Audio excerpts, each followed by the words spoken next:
Today on Big Sexy Chat, we are thrilled to welcome the incredible Mary Lambert.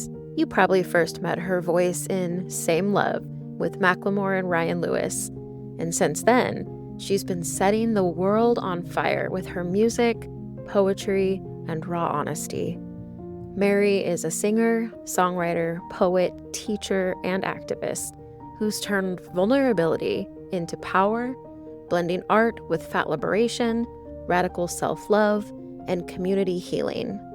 Her new song, The Tempest, is already shaking the walls, and we are so excited to dive into her story, her music, and her heart today. Hey, you made it! Ha, you're just in time for a little something juicy with Crystal and Murph. Talking facts, sex, big feels, hot takes and kinks. We're breaking all the rules, babe. What you think? It's big, sexy chat. Say it back now. Big, sexy chat. Let's go.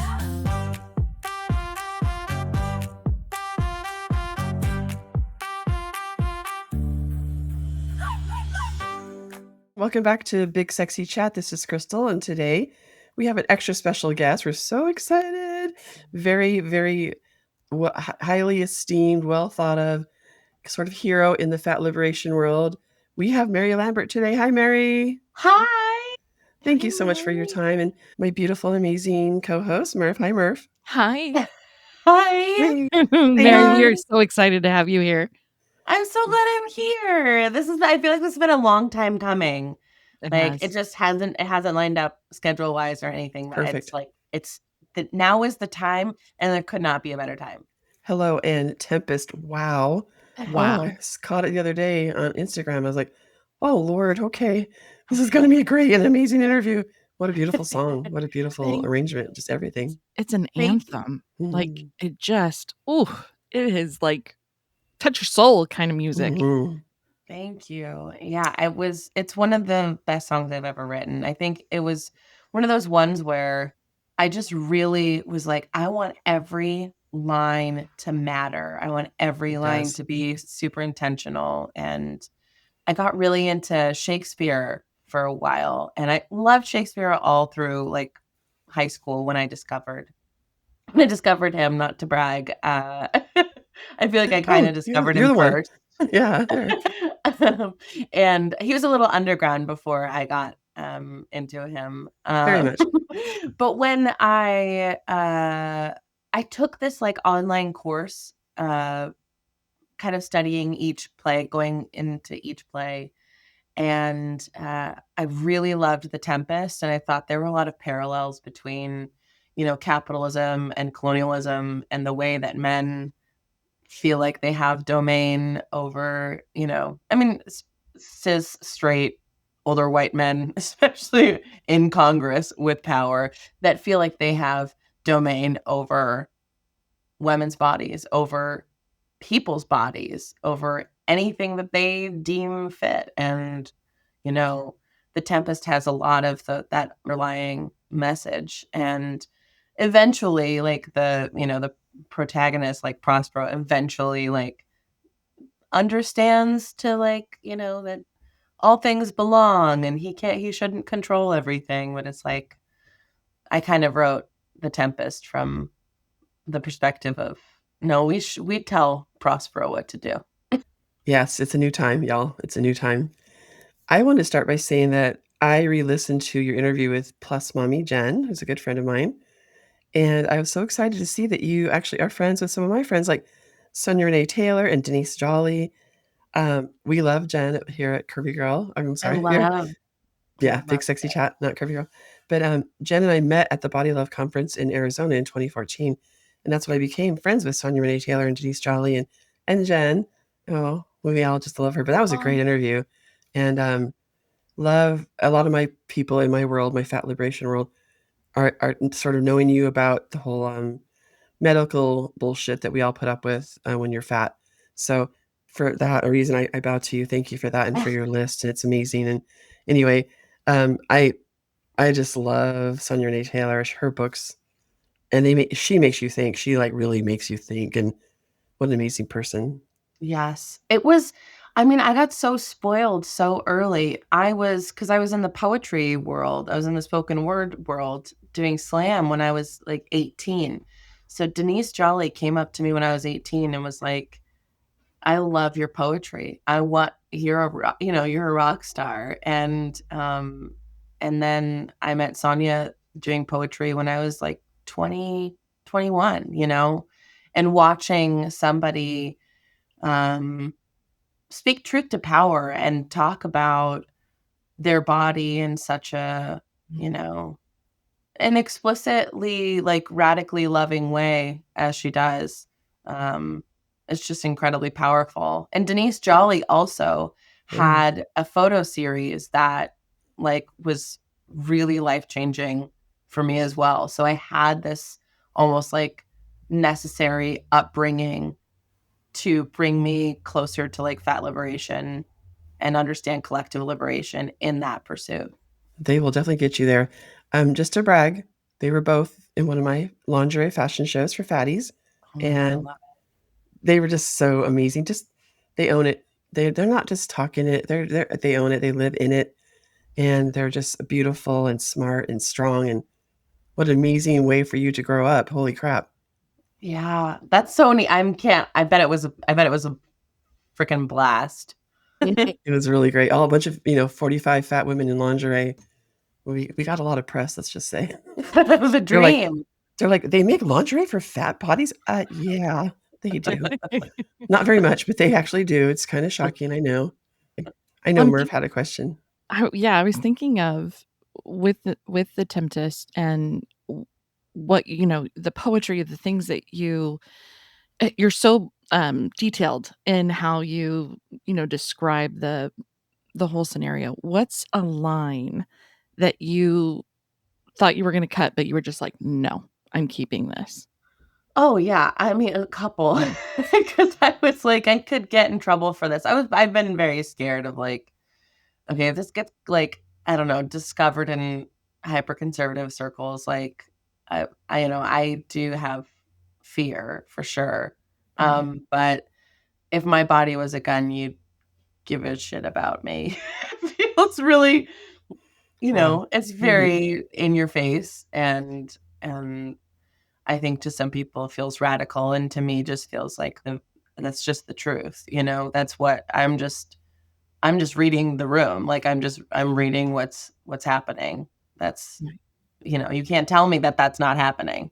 That just the idea that you'd force people to give birth or sentence them to prison, or yeah, to criminalize them or criminalize the doctors that perform healthcare is just Looney Tunes. All of it. Absolutely. Well, and I think what's so nice about your work is that it's not just one thing. It's like, okay, there's fat liberation, but there's liberation for so many other things too. And you pull no punches. Like you're just like that's why I thought like anthem, because it's just like the rally cry of this what feels like this generation. Yeah, I appreciate that. I feel like having my first big song be Same Love, like, really set me up for a kind of, uh, urgency of message, and that Mhm. people can handle a message that you think they might not be able to handle in a song. And, touring around the world and watching crowds of people, girls, women, singing "She Keeps Me Warm" and not caring what the pronoun is because it's just about love. Um, Really just it was instructive of how one could have a career and how I could make music that mattered to me, and that social messages don't have to be watered down. Like, you can be explicit in your social messaging, and poetry did that for me as well. So I'm just doing what feels the most natural. And I think when I was on a major label and, pursuing the I call it hot dog eyes, when you have the hot dog eyes and you want the thing and you want the fame and, when you're yeah, when you're chasing that, you do feel like, okay, how do I compromise maybe my ultimate dream with getting the most people and getting the reach? And I don't know, I got to a place where I was like, I have to accept that I'm just kind of complex and that I have different things that I want to do, and I I can't stress over marketing my soul. Like, I just can't. I'm not in the business of doing that. So I'm going to just go forward with who I am and just hope, like, trust fall into that. I noticed in your interview with Jen, it felt like maybe you're on a little bit of a cusp of something. And then what I got from it, from you and your history since then, just that you decided authenticity was the most important thing. Capitalism's Absolutely. great, but also capitalism sucks. Absolutely. And I realized that I don't know, it just feels really good to sleep at night knowing that I'm really true to myself. And also that's its own privilege. Like, I feel like there are some people that don't have the privilege to make those like moral choices or ethical choices all the time. And I think there are times in my life where it's gone too far, where I'm like, I really could have used that money from Nestle and do something for their tea brand. But at the time I was just like, no, I can't do anything with Nestle. Like, I don't want to be a part of that. And at the time, I ended up really struggling at that time. So I think um, it's not always easy, but like, Yeah. I Mhm. think, They're on all the my, lists, man. They're on every list. yeah, yes. So Well, for some people, it's survival, and that makes sense, like, that they're having to make those choices sometimes that are morally like, "Ooh, this is kinda shady," and it's hard to be that authentic self of, like, "I'm not gonna water down for you, and I'm not yeah, gonna change who I am," but I can see it. I'm a therapist, so one of the things I see, is, like, sometimes we have to survive in that environment even when, we know, like, I'm opposed to this or, I don't yeah. wanna be entrenched in this. 100%. Yeah. And I'm sure there was a way that I could have done it in a way that felt, you know, congruent with my beliefs. But I think at the time I was just like, I'm not in dire straits. I can't do it. I can't take it. But I know, I feel like I've infuriated some people on my team. I feel like, no, sorry, I can't do it. I know you got me this opportunity, but it doesn't feel good. Well, also, they wanna get paid, so Yeah, exactly. this is the weirdest kind of, sort of take you off the line a little bit on this topic, but Murph will relate to this. My day job is removing facial hair. Oh, So, really? I do electrology, which, of course, I always say I remove your extra hair, but sometimes I'm like, "Am I a part of the patriarchy? Because am I like, you can't wear a beard, ladies, you have to have you can't have any facial hair." And then I'm like, "Oh," but then I'm like, "No, but I'm only doing this to help people who wanna remove their extra hair." And so I have that conflict sometimes too. I know I'm Yeah. fine, I know it's okay, Yes. but sometimes I do sort of toss that around in my brain, like, "Am I being authentic? Is this fuck the patriarchy, Crystal, rock a beard." But then I'm like, I'm not ready to rock a beard." Yeah, totally. It's a weird thing. Absolutely.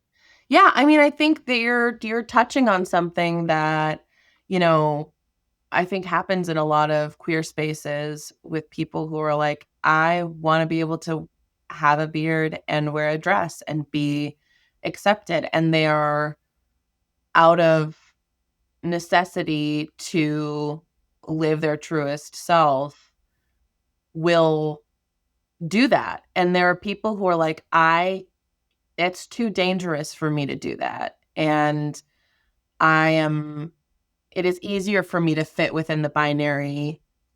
I can't even explore that in my head because it's not safe.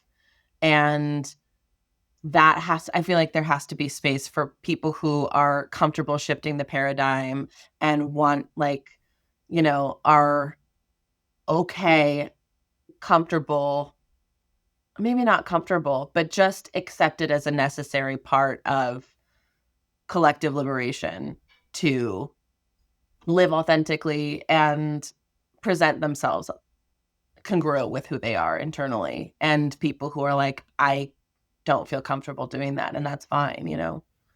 Yeah, I do have a lot of trans clients too, obviously, and that's partly why I did this and going into this career because I wanted to be able to help. But I did have a lady who was 102 recently come into my office.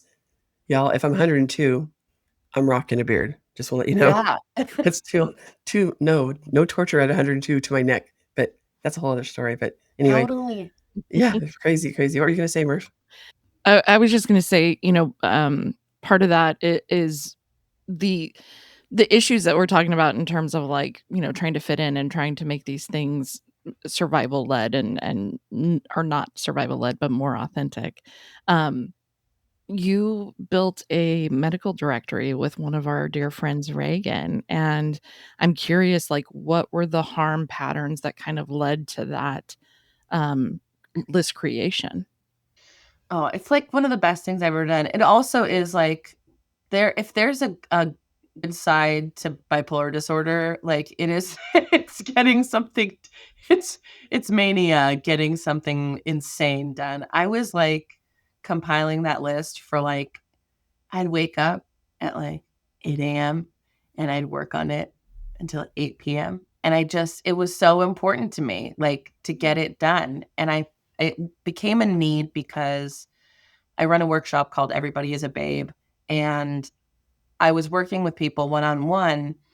And every time I met with somebody, they're like, well, I'm dealing with this health issue, but I'm too scared to go to the doctor. Or I went to this doctor and they told me I had to lose weight in order to even see them the next time.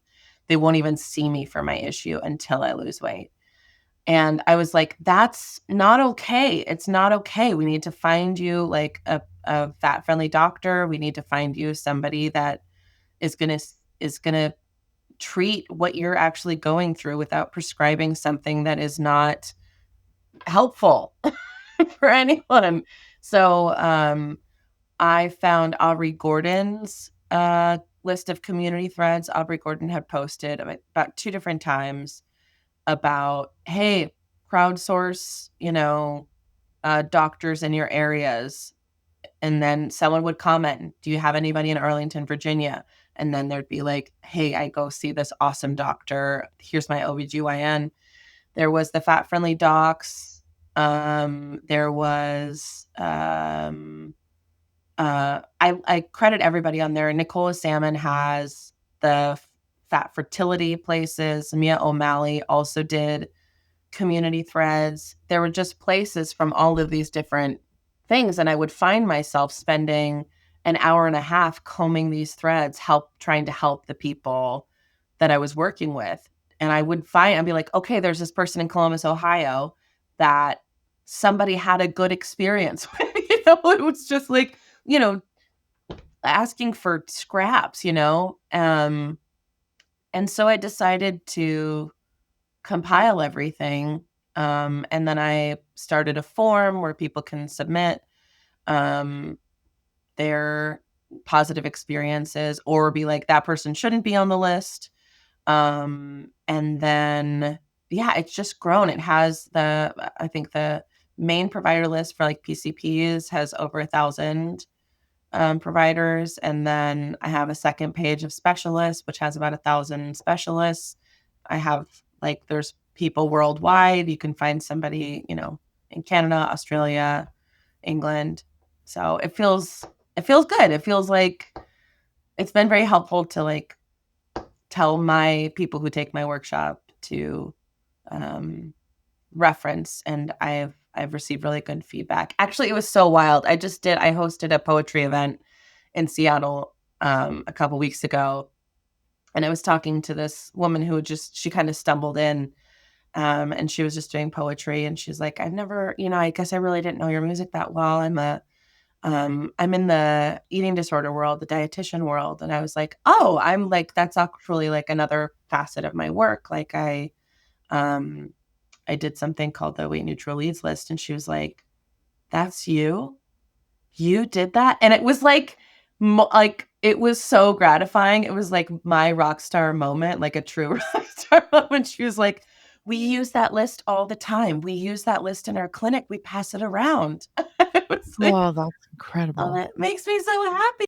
Definitely. Well, and to know that you're not only helping from the super creative, amazing side with your music and your art, and then, the factual, black and white, find somebody, like, it's so cool that you have, that nimbleness and that people, like, you're hitting it on so many different levels. It's so cool because if someone doesn't find you in this route, they're probably gonna find you on the other route. It's fun, but there's multiple Mary Lamberts. So who knows who is who? Do I Yeah. even know which one I am? I don't know. Are you AI, Mary? Maybe you're AI. No. Deep fake Oh, Mary. I hate AI so much.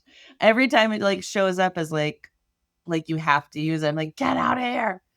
No, my brain is precious. Stop taking away my original thoughts. Right? Mary, do you know about the new list they're working on now, Reagan and Julianne and a bunch of other people, where we're all as a collective calling all these different hospitals and stuff to find out how big their MRI machines are, and they're trying to put Reagan a whole new. Yeah, Reagan emailed me and told me that that was underway, and I was like super like, yes, we need to combine forces. It's so important. And that is like absolutely. that kicked everything off really was the my experience getting an MRI and um being rejected and having gone through the whole process of like getting out of my clothes. I had tore my MCL. I tore my MCL. I was in like pain. I couldn't walk on it. I didn't have any answers. And not only did they not have scrubs that fit my body, which was crazy to me. Um yeah, the scrubs like went up halfway to my butt. And so it was just like, whatever, I just need to get this done. I'll humiliate myself. I don't care. I just need to get the scan. And then to not even get the scan, it was just like I just remember crying and the tech, she kind of looked at me and she was like, this coil, this thing is tight on even me. And I was like, she said, don't feel bad. Don't feel bad. And I was like, I don't feel bad. If you see that we have a different body size, why would you put me through this? Why would you make me go through this if you understand and know that? I'm not I'm not upset or embarrassed. I'm mad. I'm mad that you would do this. And I had a moment where I was like, I'm just going to cry in my car. Like, let me just hold it together so I can just cry in my car.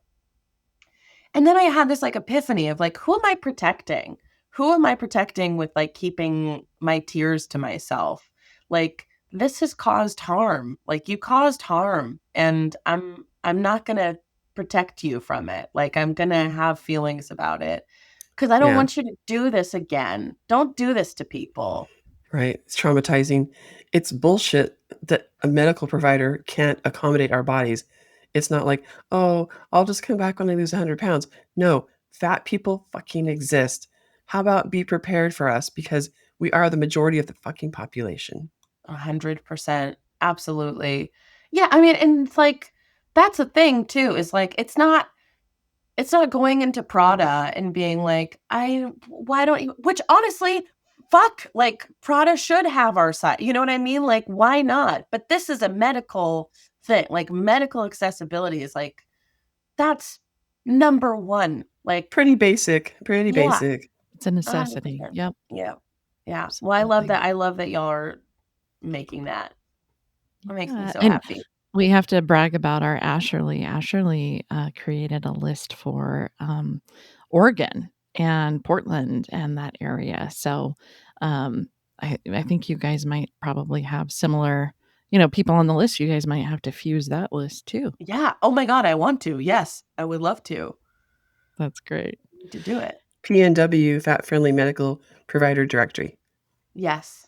That's Sorry, Mary. awesome. That's I was just gonna say, you mentioned, everybody is a babe. So can you tell us a little bit more about that and, just like how long it's been going on and what it is so that folks can go explore it?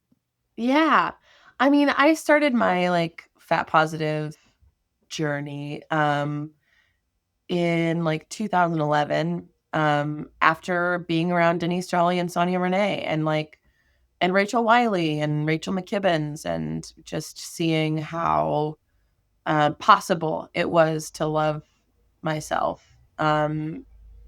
At that time, I was so committed to dieting. I was so committed to being in a smaller body.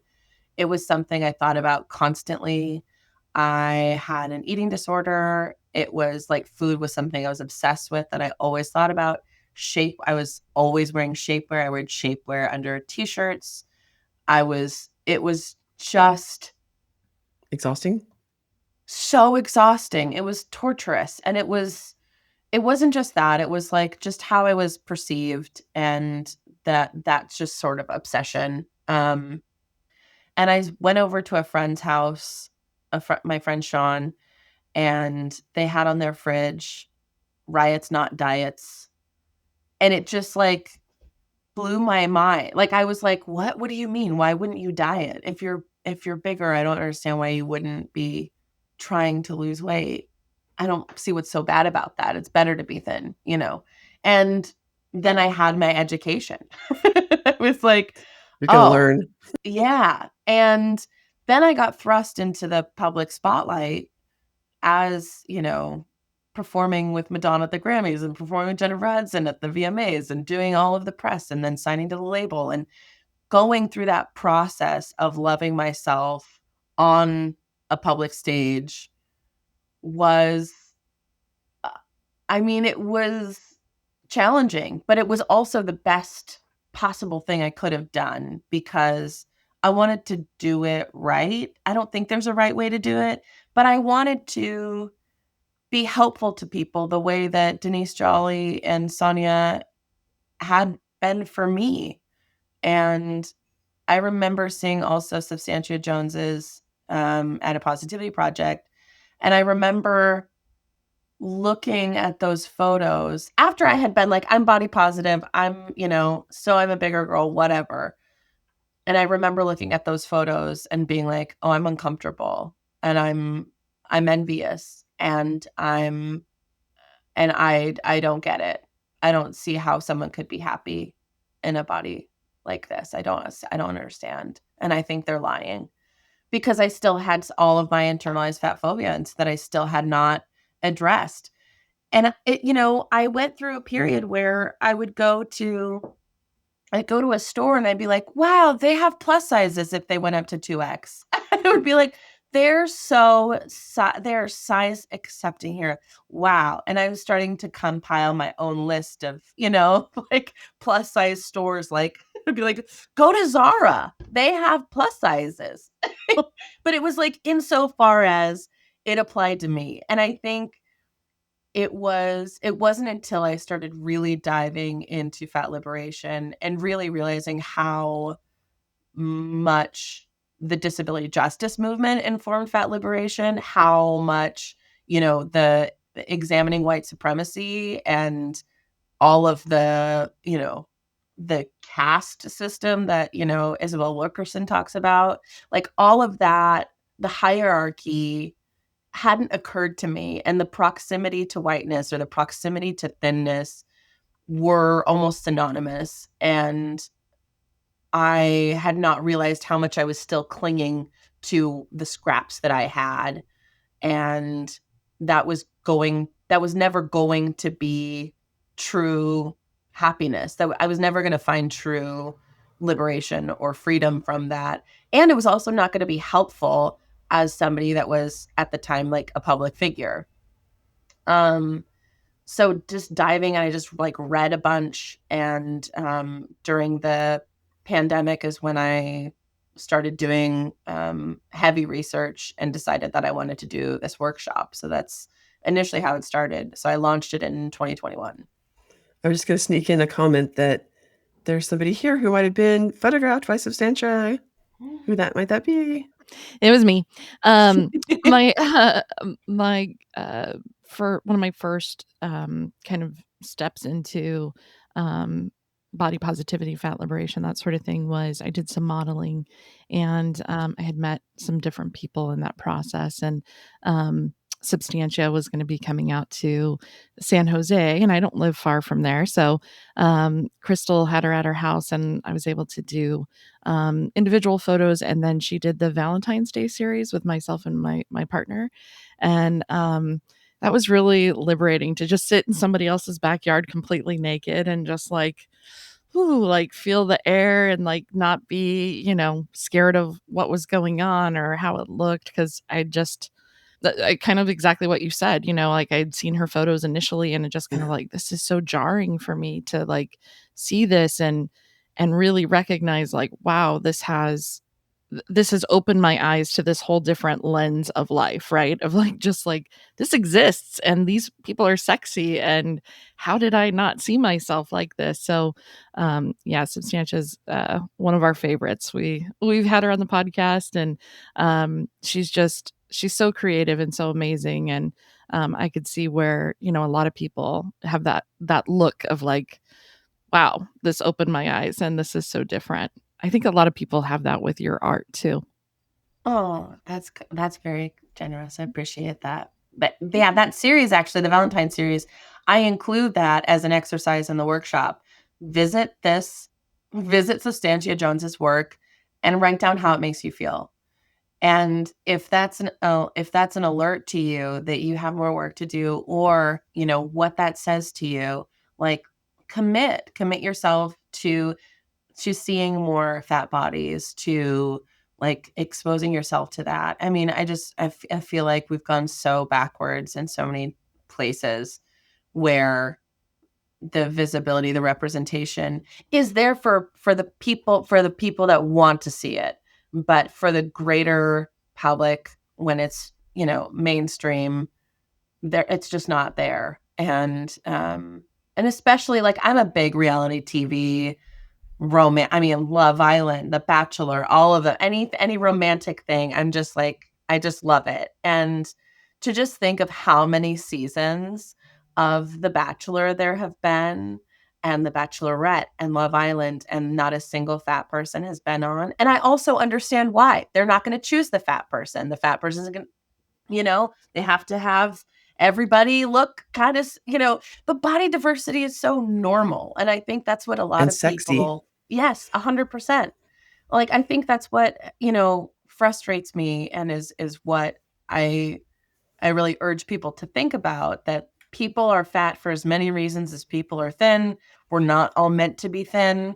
Like it is like, make peace with your body and don't like stop declaring war. Like it's a gift to be alive. And Yes. how much space I now have in my brain to do things. I'm growing corn.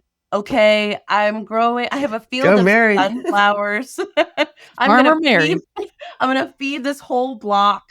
That's what I'm doing. I got plans. That's incredible. We're big sexy chat, so we talk a lot about intimacy and sex and all those fun things. Talking about, really starting to accept your body and recognizing that there is body diversity and that sort of thing. What would you say surprised you most about your pleasure journey? I think the most powerful, like formative thing was that someone that chose to be with me intimately wasn't doing it by act of charity. Which is what you think. I mean, it's what you think when the world tells you that you're, not good enough, or Unlovable. or you should be smaller. That I'd been in relationships where someone would be like, I mean, you're hot, but imagine how hot you would be if you lost some weight. That was like, what do you do with that? How do I hold that? How do I feel safe intimately? Bye-bye. Yeah. Yeah, that's horrible. That's next is what I say, next. Yeah. That's horrible.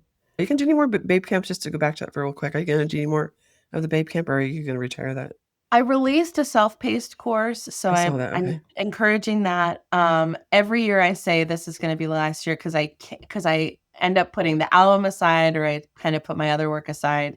But I literally we had our last session yesterday, and I was just crying, and it's just a big cry fest because everybody is connected, and everybody's friends, and they love each other, and they're like, I love you, room 2, and they have their inside jokes, and I just love them, and I love them for trying and for being open to learning things, and for for committing to loving themselves radically and trying. There are some people who've taken the workshop every single time I've run it, which is like 10 cycles. I used to offer it, if you took it once, you could take it again as many times as you wanted for free. I stopped doing that because I was losing money. But so now I think I'm going to do it once a summer.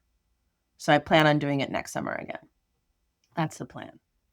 That's awesome. And I think people forget how much of a healing space there is in community and having, so in therapy, it's like trying to get someone to go to group is like pulling teeth, right? Like, I don't want to go to group. Ugh, it's so stupid. I can just do it on my own. But it's like you're missing a whole element of community there, and building that, having other people that you can talk to and have those, like you said, those little moments. It's so helpful. I'm glad that you're doing it. And if you retire it, at least you have the self-paced one. It's still good out into the community. Yeah, I It's appreciate it. It's kind of like going to an Al-Anon meeting. My first Al-Anon meeting, I was like, holy shit. Other people have the same life as I had no idea. I was like, literally, you could have knocked me over with a feather.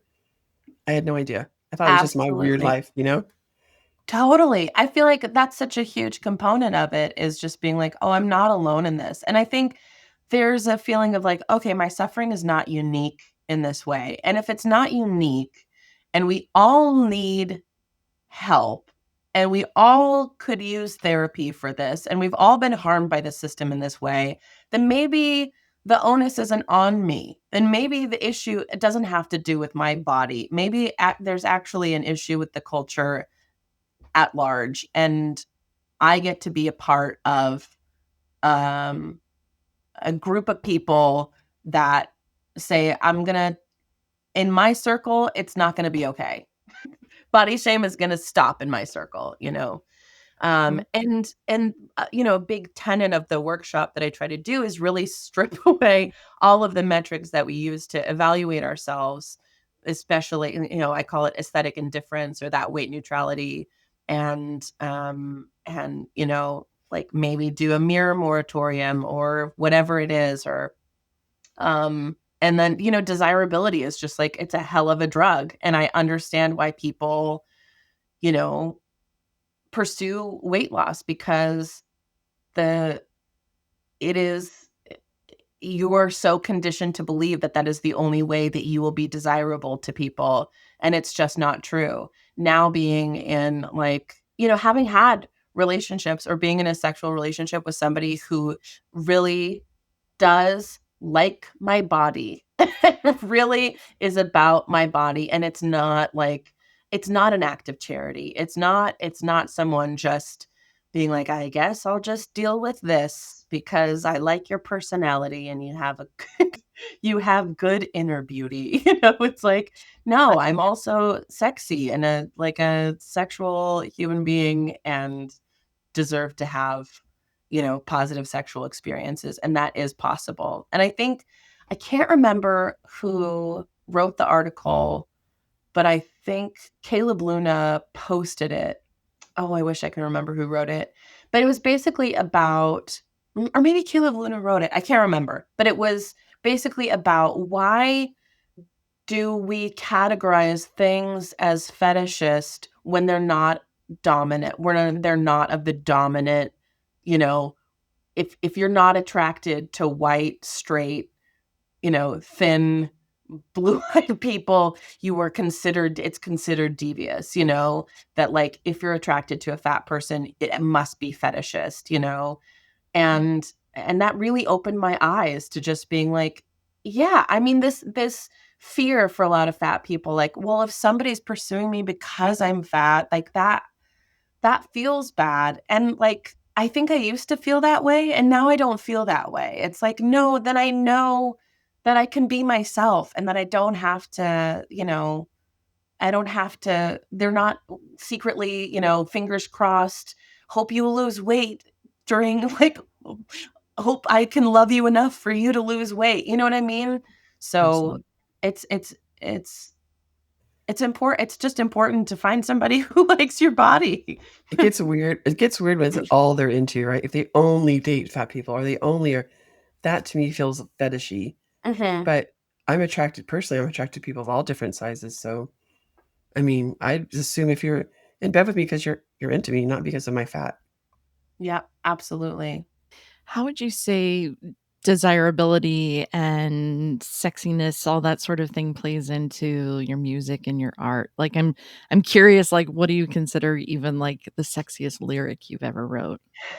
Ooh, You good know, one. I've released or I've written a lot of songs that never got released, especially when I was on the label. I worked with some like EDM artists. Um, and so I wrote like a very sexy song that never got out. That immediately comes to mind.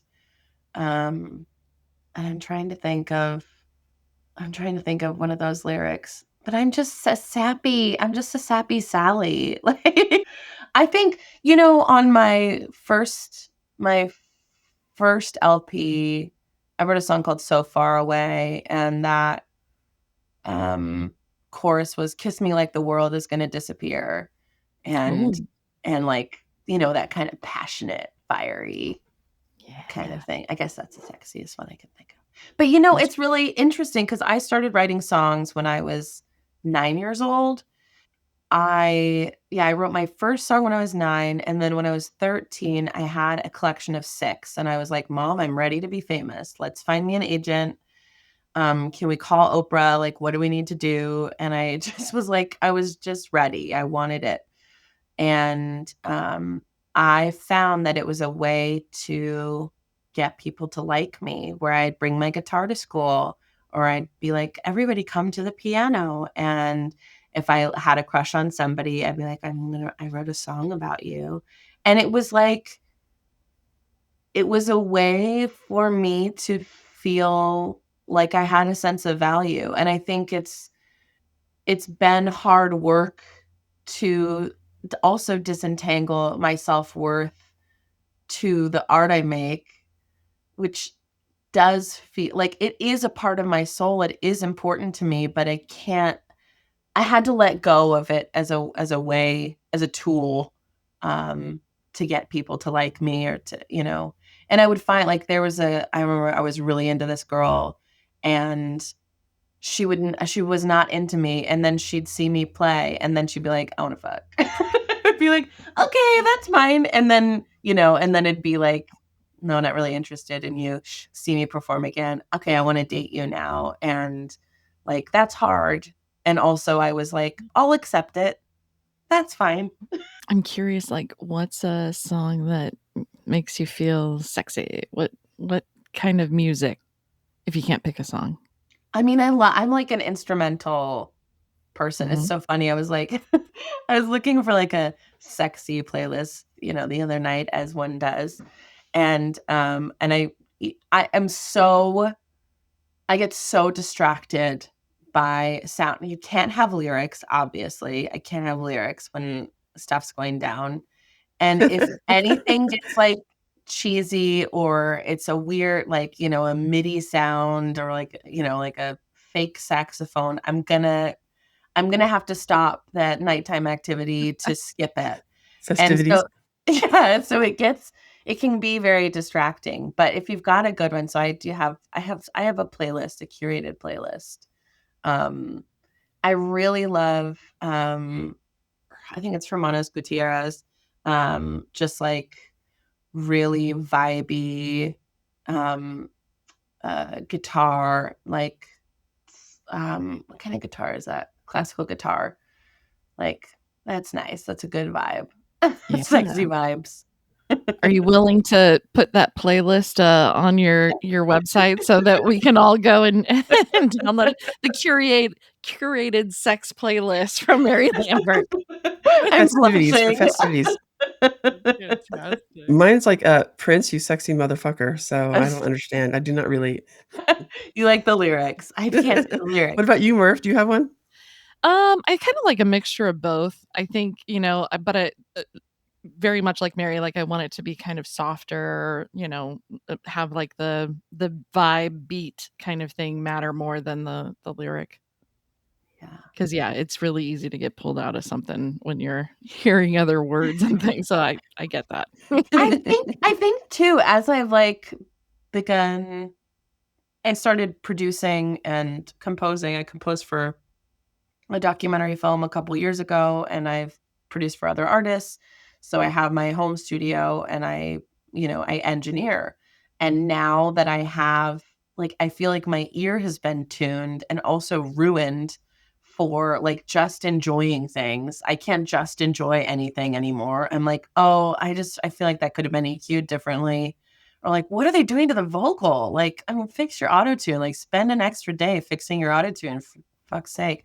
So, like, so I'm just if it's on during, like, a like, sexy time, I'm like, I can't help but think about it. I like pure Absolutely. silence, nothing. Just the sound of a boot stuck in mud, only wetter. Isn't that what there's a comedian that said that. It just makes me think of, like, yeah, just wanna hear the raw sounds. Yes. No, Yeah. no macaroni sounds for you, Yeah, Murph? macaroni, yeah. Well, Macaroni in and the pot. I'm a talker too. Like, I need to be able to I'm very expressive. I need to validate, and I also wanna just tell I mean, I'm like, "I like this. I want this. This is good." Nice. That's perfect. That's The great. You more own your own sexuality. You own your own pleasure and your climax. Yeah, absolutely. I'm into it. Well, the final question that we always ask is a sex related question. And I'm curious your answer. So it's favorite sex toy, sexual aid, lube, or intimacy tip that you would want to give us. And you can give us all if you really wanted to, but something in those lines. And Mary, I just want to share with you that Tigress Osborne, Reagan Chastain, they've all shared these things with us for the most part. So don't be shy. Okay, I have, like, so many thoughts and so many things I wanna share. The first is, like, this is not me, but it's one of my favorite moments of my life of, when you're just, like, a horny kid and you're just, like, any scrap of, like, any sexual I mean, I don't know how kids are now with, like, such easy access to the internet or Pornhub or whatever, but when I was growing up, like, there was not like, we did not have anything. My I used to babysit for a woman who was a lesbian, and, I was probably, like, 12, and she went to work, and I just went through her, like, bookshelf, and then I saw The Joy of Lesbian Sex, and I was like, "Holy shit," and I was just so excited to find diagrams or anything, and there was just very few things, and then I opened this chapter 7 was the joy of pubic hair. And and and there was just, like it was it was, the description was like, "Pubic hair can be very sensual, and you might even consider braiding it or putting a little bow on," and I was like, "Is this what lesbian sex is like?" It's like braiding each other's hair this way. But it's also Um, very, very, very fuck the patriarchy, which I love. yes. I'm trying to keep my pubic hair and I'm tying a bow in it, bitches. Yes, but you know what is true is I really do like pubic hair, so that is a thing. But let me think. I I think my favorite I there's a dildo I really like that my partner and I found, and it's called the Boss. And it's like curved perfectly. It's like a very good like texture. It's great in the strap, and it is just really it's just it's a good time every time. Mary, do you know Nice. who makes that one? No, I don't even know. Do you know Murph? I Murph? don't. The Boss, huh? That sounds good. The Great boss. name. I know, and Oh it's yeah. hot pink. It's really beautiful. Oh, hot, yes. Yeah. The boss Okay. gets shit done. Hell I yeah. wanna I'm a boss I wanna bitch. I don't know about you, but I'm a boss babe. Yes, exactly. Yes. Okay, I wanna see. I'm looking it up because now I wanna from Thank Fun you. Factory. Oh, okay, yeah. German company. Wow. Mhm. Perfect You for size boss. queens, it says. Yeah. I love it. That's And yeah, your partner is open to sex toys, clearly. Yes. Thank goodness. Yeah. Yeah. But, I did not used to be open to sex toys. Like, I was very, I was a purist. Oh, yeah. It was just more like, I wanna feel you. I wanna feel like the person that I'm with, and, it was just very much hands, mouth, those sort of things. But sex toys are, they're like a teammate. They just kinda Yeah. help out to get you to the goal. They don't replace the person because Yes.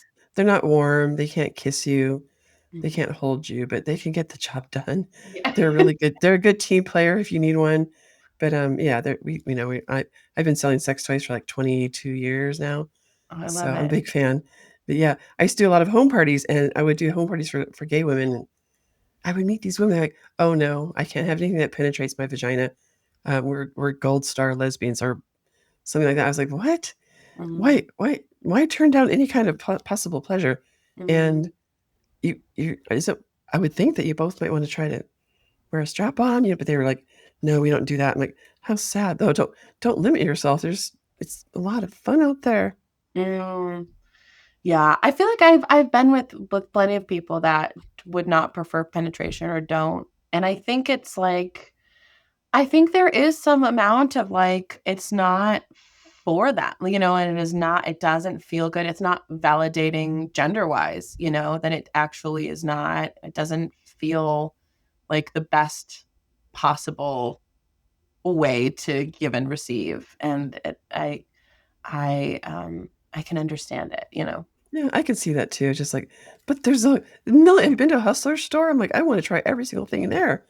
It's true. I mean, and I wonder if there's some, maybe, emotional stuff there, or the patriarchal, association. But, I think about this a lot, of, my own kinks and my own relationship to my sexuality. So I came out in 2006. I came out when I was 17, and I remember being like, because I was sexually abused. I was sexually abused by my dad, and I experienced a sexual assault when I was in high school, and I had all of these horrible associations with men, with guys, and specifically a penis. You know what I mean? Like, it was the experience of being violated, and I remember this feeling of, like, is this why I'm gay? Like, do I need to resolve this thing? I mean, because growing up Christian, I grew up Pentecostal, and then I became, like, an evangelical, you know, Christian, um, and you were just sort of taught that that was something you needed to heal.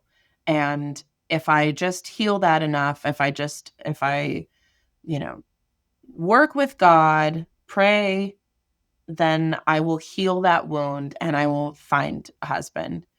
And Well, duh. That's what everybody's goal is, Mary. We have to land a man. but Come I on think now.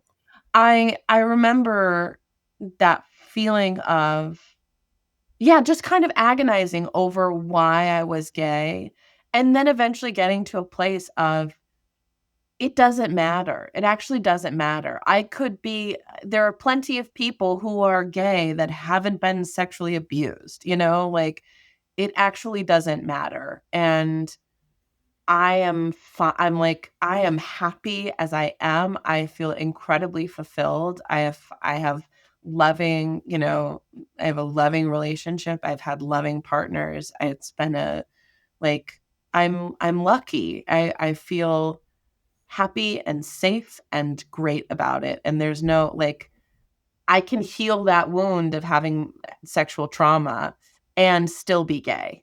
you know? It's kind of like that old trope about why people are fat. You must Mhm. have been abused, or you were assaulted, or you hate yourself, or you're trying to solve some wound by overeating so people won't look at you, or whatever all those bizarre things are. It sounds very similar to your Yes. I experience. talk about that exact thing in my workshop, because Judith Matz and I, well, she wrote the article for Psychology Today, but referenced some of my quotes in which, talking about that is all under the presupposition that fat people are undesirable, which is just like, and what, Not how, true. says fucking who?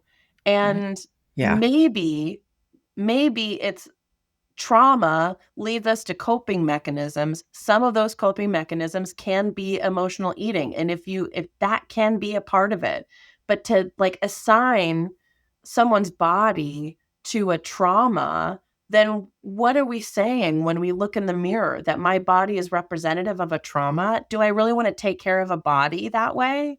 Am I really going to want to like go outside and be seen, or like go to the doctor, or have clothes that fit me, or honor myself if my body is representative of what happened to me when I was 6? Absolutely not. It is my body. And like I think it's an incredibly harmful thing that I think a lot of therapists do. I think a lot of therapists, Gabor Mate is the one that talks about it. Bessel van der Kolk talks about it. And I think it's a really harmful thing to assign to people, and to not consider it. Absolutely. Just No, go a and little bit deeper, exactly. And not allowing things to frame the whole you're like taking in the whole problem and just like, oh, this is it, like correlation is causation kind of thing. And it's like, no, you're not taking a holistic approach to how this person has lived their life. I always say to patients, it's like you may have learned a coping skill that is not helpful to you now, but you needed that skill to survive to get through to the place that you are currently. And Absolutely. it's so frustrating to hear, people just like gloss over it or assign it to just like, oh, well, this equals that. Absolutely.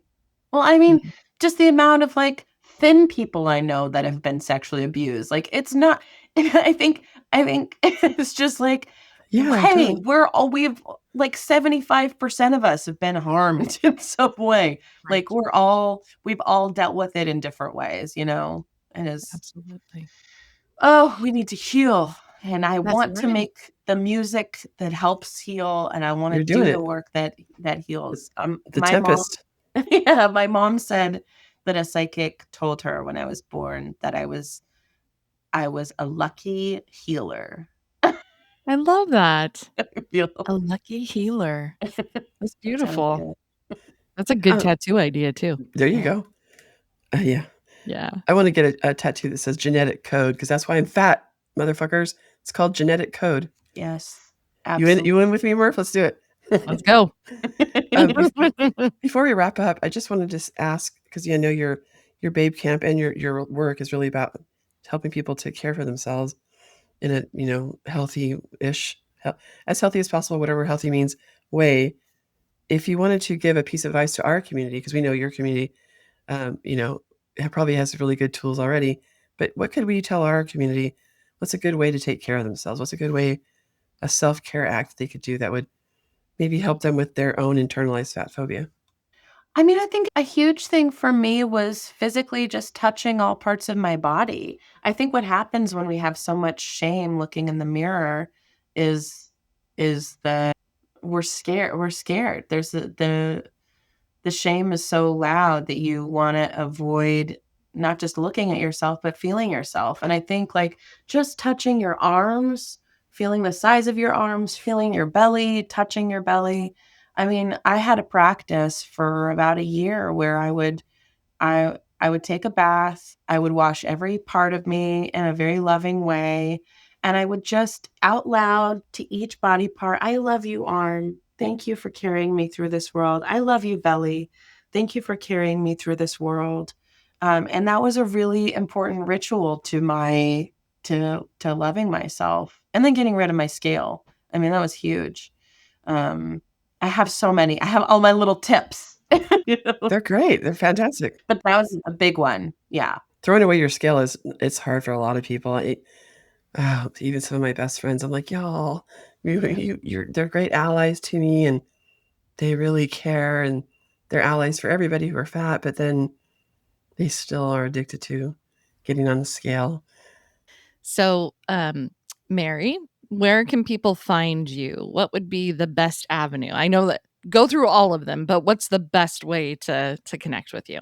My website has everything all together because I do so much stuff, so it's the best way to sort of find all the different facets of what I do, and that's marylambertsings.com. But I'm most active on Instagram, and that's at Mary Lambert Sing with no S. And Facebook as well at Mary Lambert Sing. And I'm trying to do more TikTok stuff, but it's so overwhelming. And you're going to be giving voice lessons or teaching singing or Oh my God, I started teaching voice lessons and it is the best thing I've ever done. I love it. I love it. I've always supposed to do this. I was just made to be a teacher. It's like all of my grandpa was a teacher, my grandma was a teacher, my great grandpa was a teacher. So it was like it's in my family. And I just love teaching, and it is so fun to sing with people. And I've developed my own, style, and I try to make it fun and make it, we end up singing a song at the end of our lesson, and it's been fun. Been great. I think teachers are angels on earth. Mhm. They're amazing. Just the amount of work that that teachers and nurses have to do. But that's so cool. Singing with you must be like the highlight of their day or week or month if they get to do that. That's cool. It's really sweet because I can tell that people are like, oh my God, it's Mary Lambert. And they have to you have to get over that because I'm going to make you do weird things with your voice. And I have some bizarre warm-ups, and we're going to get weird together is the thing. I feel voice lessons are in Ashley's future. Come on, let's do it. I love it. Well, Mary, this has been an absolute pleasure, and I have so many other questions. So can we guarantee a round 2 at some point? 100%. This has been a blast. Yeah. Yay. Yeah. Thank you guys for having me. The world needs more fat liberation and more community. Speaking of which, we are having an event called Fat Joy, October 19th, and Tigress is our keynote, and Murph is going to be one of our speakers as well. And I saw a quote that you said something about how much joy is on the other side of shame. I love that. Yeah.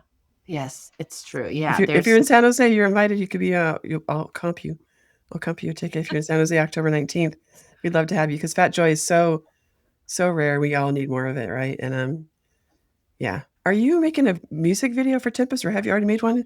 I need to. It's it's like the true, like the real price of being an artist is really, it's just I mean, I think it would be awesome to make a video, but I don't want to like half-ass it, and I would like to have a budget for it. And I just don't have the money.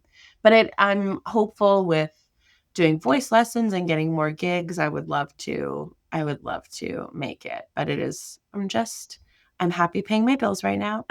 Like that's what I can do right now. And but seeing you at your piano just playing that song is freaking moving. Yeah, I would love to do it. It's time. I mean, it's like, paying the video person and the editor and all of it. And, but I ought to, I desperately want to, because it's a single and it's, it's important to me.